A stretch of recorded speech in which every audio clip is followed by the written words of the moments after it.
അധിക്ഷേപിച്ചെന്ന honey റോസിന്റെ പരാതിയിൽ arrest ചെയ്യപ്പെട്ട ബോബി ചെമ്മണ്ണൂരിന്റെ ജാമ്യാപേക്ഷയിൽ അല്പസമയത്തിനകം വിധി പ്രതീക്ഷിക്കുകയാണ്.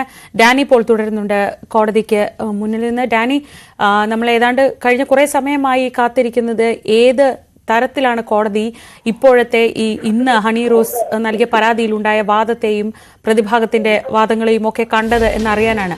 കോടതി എപ്പോഴത്തേക്ക് ഇതിലൊരു വിധി പറയും എന്ന സൂചനകളുണ്ടോ?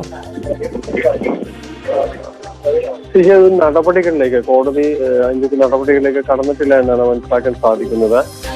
പ്രത്യേകിച്ച് ഇപ്പോൾ മറ്റ് കേസുകളുടെ ഒരു പരിഗണനയാണെന്നാണ് അറിയാനായിട്ട് സാധിക്കുന്നത്. അതിനുശേഷമായിരിക്കും ഈ കേസിന്റെ ഒരു ഓർഡറിലേക്ക് വരിക. അത് ഓർഡർ തന്നെയാണ് എന്നാണ് ഇപ്പോൾ ലഭ്യമാവുന്ന വിവരം. അതുകൊണ്ട് തന്നെയാണ് അത് നടപടികൾ ഒപ്പം നീണ്ടു പോവുകയും ചെയ്യുന്നത്. വൈകാതെ എന്ന് മാത്രമേ നമുക്ക് പറയാൻ സാധിക്കുകയുള്ളൂ.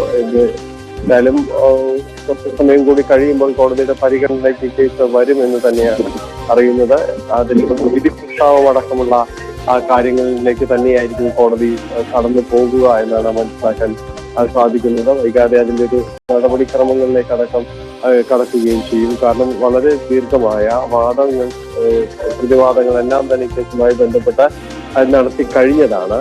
അപ്പോൾ ഇനിയൊരു വാദത്തിലോ മറ്റെന്തെങ്കിലും ബോധിപ്പിക്കാനുണ്ടോ എന്നതടക്കമുള്ള ചോദ്യങ്ങൾക്കോ ഇനിയിപ്പോൾ അവിടെ കോടതിയിൽ സ്ഥാനമില്ല എന്ന് തന്നെയാണ് മനസ്സിലാക്കുന്നത്. അതുകൊണ്ട് അതിന്റെ ഒരു വിധി പ്രസ്താവത്തിലേക്ക് അടക്കമുള്ള കാര്യങ്ങളാകും പോവുക. ഈ കഴിഞ്ഞ മണിക്കൂറുകളിലടക്കം നടത്തിയ രണ്ട് വാദങ്ങളെല്ലാം തന്നെ വിശദമായിട്ട് പരിശോധിച്ചും അതിന് ആധികാരികമായി സമർപ്പിക്കപ്പെട്ട ആ തെളിവുകളും ഇതെല്ലാം തന്നെ പരിശോധിച്ച് തന്നെയായിരിക്കും കോടതി മുന്നോട്ട് പോവുക. ഇക്കാര്യത്തിൽ തീരുമാനമെടുക്കുക. പ്രത്യേകിച്ച് ചുമത്തിയ വകുപ്പുകൾ, ആ വകുപ്പുകൾ എത്ര കണ്ട് ഗൗരവതരമാണ്, ഗുരുതരമാണ് എന്നതെല്ലാം തന്നെ അറിയുകയും ചെയ്യാം. അപ്പോൾ ഈ പറഞ്ഞിരിക്കുന്ന കാര്യങ്ങൾ, ചുമത്തിയിട്ടുള്ള കുറ്റങ്ങളിൽ ഇത് നിലനിൽക്കുന്നതാണ് എങ്കിൽ സ്വാഭാവികമായും തന്നെ അതിൽ ജാമ്യം നിഷേധിക്കപ്പെടാം. അങ്ങനെയെങ്കിൽ ജയിലിലേക്ക് ബോബി ചെമ്മണ്ണൂരിനെ അയക്കാം. അല്ല എങ്കിൽ മറ്റ് കർശന ഉപാധികളോടെ ജാമ്യം അനുവദിക്കാം എന്നതാണ് പ്രതിഭാഗം വാദിച്ചുകൊണ്ടിരിക്കുന്നത്. ഇവർ തമ്മിൽ മറ്റ് തർക്കങ്ങളൊന്നുമില്ല. ചില ദുർവ്യാഖ്യാനങ്ങൾ ഇവരെ മാത്രമാണ്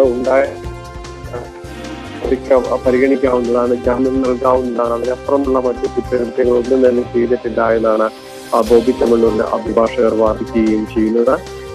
അതിനവർ പറയുന്നത് ഈ പരിപാടിയിൽ പങ്കെടുത്തതിന് ശേഷവും ഇവർ തമ്മിലൊരു സൗഹൃദങ്ങളും കാര്യങ്ങളും ഉണ്ടാക്കി പരിപാടിയുടെ ദൃശ്യങ്ങൾ, പരാതിക്കിടയാക്കിയ പരിപാടിയുടെ ദൃശ്യങ്ങൾ നടിയുടെ തന്നെ ഫേസ്ബുക്ക് പേജിൽ ഉണ്ടായിരുന്ന അടക്കമുള്ള കാര്യങ്ങൾ ചൂണ്ടിക്കാണിക്കുകയും ചെയ്യുന്നുണ്ട്.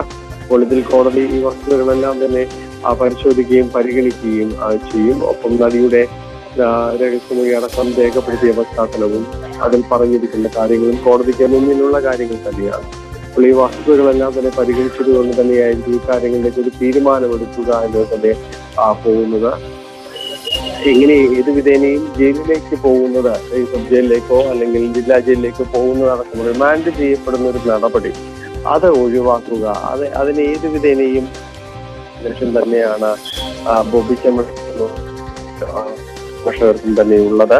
അത് എത്ര കണ്ട് വിജയിക്കും എന്നതാണ്. ഡാനിയാണ് വിവരങ്ങൾ നൽകിക്കൊണ്ടിരിക്കുന്നത്. ഇന്ന് കോടതിയിൽ വളരെ കാര്യമായ രീതിയിലാണ് ഈ വിഷയത്തിൽ വാദപ്രതിവാദങ്ങൾ നടന്നത്. വളരെ ലാഘവ ബുദ്ധിയോടെ, അതായത് ഒരു വേദിയിൽ സുഹൃത്തുക്കളായിരുന്ന രണ്ടുപേർ തമ്മിലുണ്ടായ ഒരു വളരെ ലാഘവത്തോടെയുള്ള ഒരു പരാമർശം, അതും മഹാഭാരത കഥയിലെ ഒരു കഥാപാത്രത്തെ പറ്റി നടത്തിയ പരാമർശം എന്നതിനപ്പുറത്തേക്ക് അതിൽ യാതൊരു രീതിയിലുള്ള ദുരുദ്ദേശവും ഉണ്ടായിരുന്നില്ല എന്ന് വാദിക്കാനാണ് ഇന്ന് പ്രതിഭാഗം കോടതിയിൽ ശ്രമിച്ചത്. അതേസമയം ഇത് നിരന്തരമായി പിറകെ നടന്ന് ഓരോ വേദിയിലും എത്തി ഉപദ്രവിക്കുന്ന തരത്തിൽ അല്ലെങ്കിൽ ലൈംഗികമായി അധിക്ഷേപിക്കുന്ന തരത്തിൽ നടത്തിയ പരാമർശങ്ങൾ, അത് കഴിഞ്ഞ് ഇങ്ങനെയൊരു പരാതി കൊടുത്തതിന് ശേഷവും അല്ലെങ്കിൽ ഇങ്ങനെയൊരു പരാതി പറഞ്ഞതിന് ശേഷവും ഉണ്ടായിട്ടുള്ള പരാമർശങ്ങൾ, ഇതെല്ലാം കാണിച്ചാണ് പ്രോസിക്യൂഷൻ ഈ വാദങ്ങളെല്ലാം ഖണ്ഡിച്ചിട്ടുള്ളത്. ഡാനി, ഇന്ന് ഈ തുടരെ ഇന്ന് കോടതിയിൽ പ്രതിഭാഗം ആവശ്യപ്പെട്ടത് ആ വീഡിയോ കോടതിക്ക് മുന്നിൽ ഹാജരാക്കട്ടെ, പ്രദർശിപ്പിക്കട്ടെ എന്നതാണ്. അതിൽ ഒരുപക്ഷെ പ്രതിഭാഗം കരുതിയിരിക്കുന്നത് വാക്യാർത്ഥത്തിൽ ആ പറഞ്ഞതിൽ യാതൊരു അപകടവുമില്ല അല്ലെങ്കിൽ അതിൽ ദുസൂചനയുമില്ല എന്ന തരത്തിലൊരു വാദം ഉന്നയിക്കാനാണ് ശ്രമിച്ചത്. പക്ഷെ പലപ്പോഴും നമ്മൾ ശ്രദ്ധിക്കേണ്ട കാര്യം ആ വാക്കുകളല്ല, മറിച്ച് അത് പറയുന്ന പശ്ചാത്തലം, അതിൻ്റെ പരിസരങ്ങൾ, ആ വാചകത്തിൻ്റെ, ആ വാക്കുകളുടെ പരിസരമൊക്കെയാണ് ഇപ്പോഴും അപകടം പിടിച്ചത്.